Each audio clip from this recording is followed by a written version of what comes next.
如果你每天都要想着做什么菜，那你就翻翻我的做菜视频。今天给大家分享炝炒包菜的家常做法。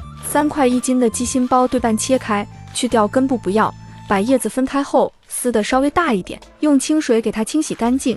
记住一定要沥干水分，剩下的包菜帮子轻轻拍松，一起炒出来也好吃。碗里放花椒、干辣椒，用温水泡软就捞出，这样煸炒时就不易糊。锅中油热下入包菜，用大火炒一下。这一步可以把包菜多余的水分给炒出来，炒至6成熟，用漏勺给它盛出来，让菜汁也过滤掉。另起锅放些猪油，油要稍微多一点，下入蒜片、小米辣，泡软的花椒、干辣椒，中火把辣椒和花椒的胡辣味炒出来，不要炒黑了，那样吃起来会发苦。接着包菜下锅，调味加盐、味精，沿锅边淋入生抽、陈醋，让高温炝出香味，然后开大火翻炒均匀就可以出锅了。记住不要炒太长时间，那样容易出水。这样做的炝炒包菜又香又嫩，想吃你也动手做起来。